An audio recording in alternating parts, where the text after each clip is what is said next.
तो आइए जान लेते हैं आज की मुख्य समाचार, ताजा समाचार हेडलाइन न्यूज के बारे में। सरकार ने जारी किए निर्देश, 1 जुलाई से खुलेंगे स्कूल कॉलेज।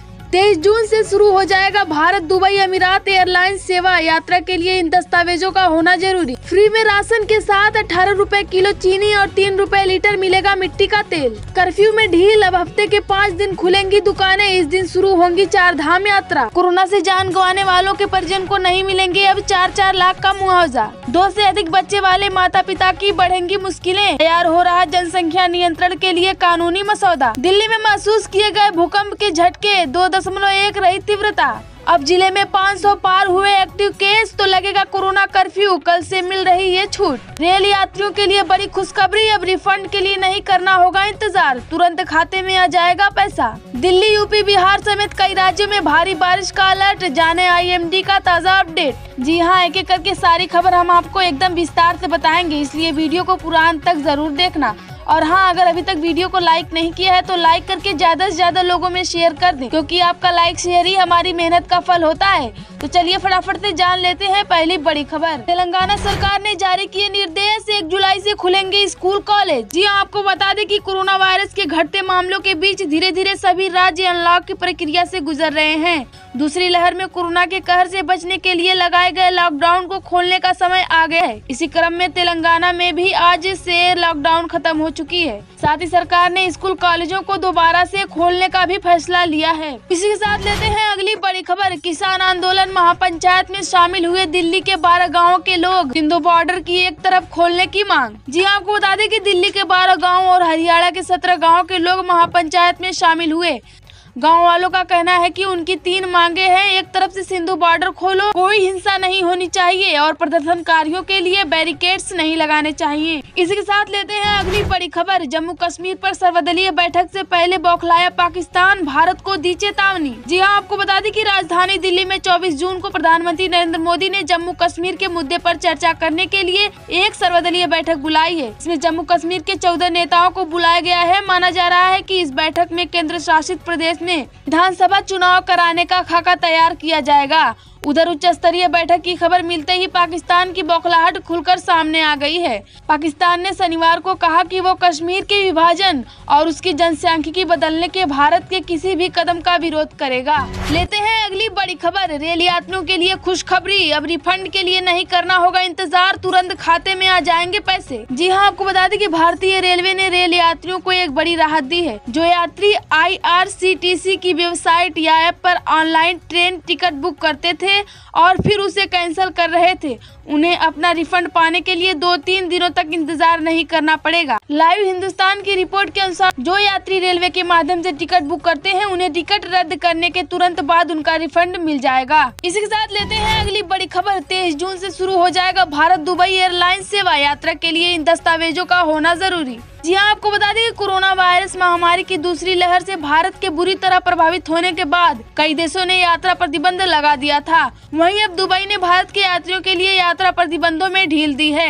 अमीरात एयरलाइन ने कहा कि वह 23 जून से भारत, दक्षिण अफ्रीका और नाइजीरिया के शहर से जोड़ने वाली उड़ानें फिर से शुरू करेगी। लाइव मिनट की खबर के मुताबिक एयरलाइंस कंपनी जल्द ही बुकिंग शुरू करने वाली है। आपको बता दें कि उन्हें दुबई जाने की अनुमति दी जाएगी। जिन्हें UAE अनुमोदित वैक्सीन की 2 खुराक मिली है, उन्हें दुबई जाने की अनुमति दी जाएगी।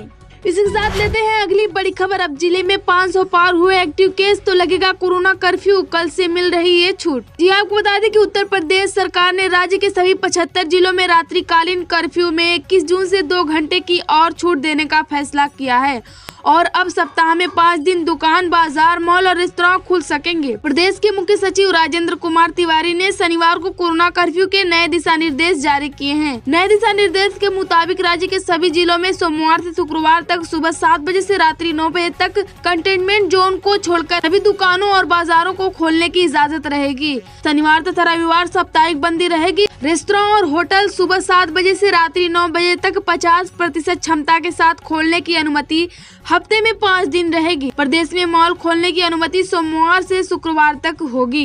इसी के साथ लेते हैं अगली बड़ी खबर। फ्री में राशन के साथ 18 रुपए किलो चीनी और 3 रुपए लीटर मिलेगा मिट्टी का तेल। ये आपको बता दें कि राशन कार्ड धारकों को खाद्यान्न के साथ ही अब चीनी और मिट्टी का तेल भी मिलेगा। सरकार की ओर से अंत्योदय कार्ड धारकों को 18 रुपए प्रति किलो की दर से चीनी तथा मिट्टी का तेल 3 लीटर निर्धारित मूल्य पर उपलब्ध कराया जाएगा। सोमवार से वितरण शुरू हो जाएगा। जिला पूर्ति अधिकारी नीरज सिंह ने बताया कि आवश्यक वस्तुओं का वितरण सोमवार से 30 जून तक होगा। अंत्योदय राशन कार्ड धारकों को 20 किलो गेहूं, 15 किलो चावल प्रति राशन कार्ड दिया जाएगा।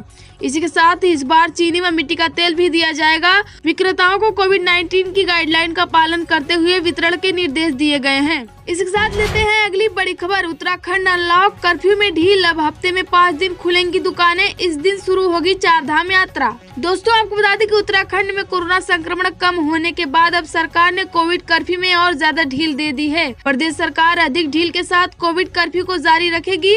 शासकीय प्रवक्ता और कैबिनेट मंत्री सुबोध उनियाल ने बताया कि प्रदेश में 22 जून सुबह 6 बजे से 29 जून सुबह 6 बजे तक कोविड कर्फ्यू जारी रहेगा। राज्य में प्रवेश के लिए निगेटिव रिपोर्ट होना जरूरी है।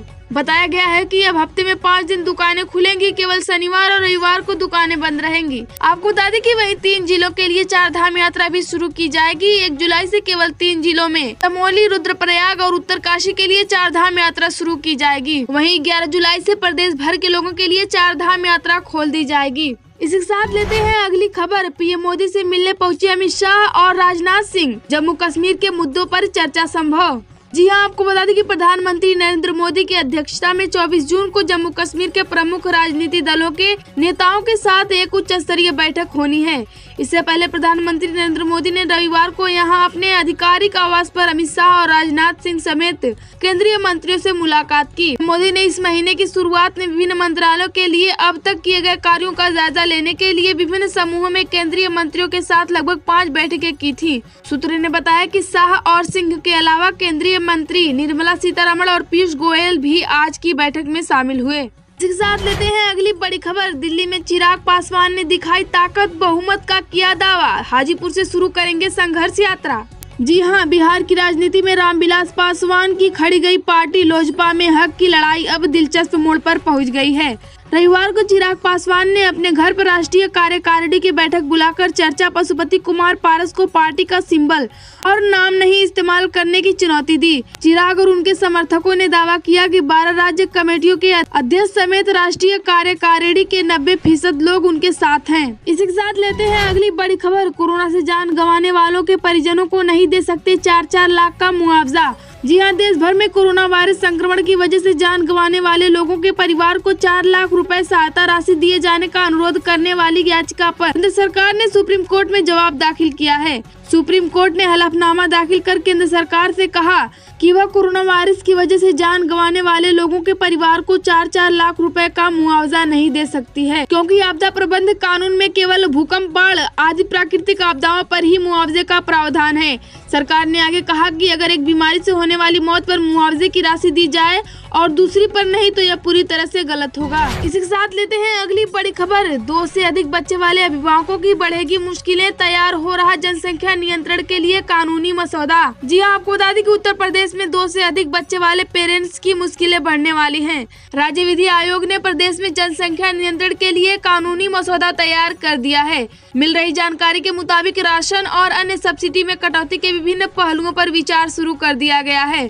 फिलहाल आयोग राजस्थान व मध्य प्रदेश समेत कुछ अन्य राज्यों में लागू कानूनों के साथ सामाजिक परिस्थितियों व अन्य बिंदुओं पर अध्ययन कर रहा है। जल्द वह अपना प्रतिवेदन तैयार कर राज्य सरकार को सौंपेगा। विधि आयोग के अनुसार आपको बता दें कि जनसंख्या नियंत्रण को लेकर तैयार हो रहे मसौदे के तहत इन बिंदुओं पर विचार किया जा रहा है कि कैसे लोगों को जागरूक किया जाए ताकि भूखमरी और बेरोजगारी की समस्या से निपटा जा सके। दोस्तों, क्या यह फैसला सही है? कमेंट जरूर करें। इसके साथ लेते हैं अगली बड़ी खबर। दिल्ली में महसूस किए गए भूकंप के झटके 2.1 रही तीव्रता। आपको बता दें कि देश की राजधानी दिल्ली में आज भूकंप के झटके महसूस किए गए हैं। दिल्ली के पंजाबी बाग में 12:02 पर भूकंप के झटके महसूस किए गए हैं। जैसे ही लोगों को आभास हुआ, तुरंत लोग घर और दुकान छोड़कर बाहर आ गए। रिक्टर पैमाने पर इसकी तीव्रता 2.1 रही। इसी के साथ लेते हैं अगली बड़ी खबर। दिल्ली, यूपी, बिहार समेत कई राज्यों में भारी बारिश का अलर्ट, जाने IMD का ताज़ा अपडेट। जी हां, आपको बता दें कि देश के अधिकतर राज्यों में मानसून के चलते भारी बारिश हो रही है। भारतीय मौसम विभाग IMD के नवीनतम पूर्वानुमान के अनुसार अगले 24 घंटे में उत्तर प्रदेश, पश्चिम बंगाल, सिक्किम और गोवा के कुछ हिस्सों में भारी बारिश होने की संभावना है। इसके साथ ही केरल, राजस्थान, बिहार, असम और त्रिपुरा के कुछ इलाकों में भी आज भारी बारिश हो सकती है। इसी बीच IMD ने कहा कि राष्ट्रीय राजधानी दिल्ली के कुछ हिस्सों में गरज के साथ बारिश होने की संभावना है। मौसम विभाग के अनुसार अगले कुछ घंटे में उत्तर प्रदेश और राजस्थान के कई हिस्सों में गरज के साथ हल्की से मध्यम बारिश हो सकती है। इनमें उत्तर प्रदेश के रामपुर, मुरादाबाद, अमरोहा समेत कई जिलों में भारी बारिश होगी। रविवार दोपहर को कानपुर समेत कई जगहों पर जमकर बारिश हुई। दोस्तों, खबर में बस इतना ही। खबर अगर अच्छी लगी हो तो उसे लाइक करके ज्यादा से ज्यादा लोगों में शेयर कर दें। धन्यवाद।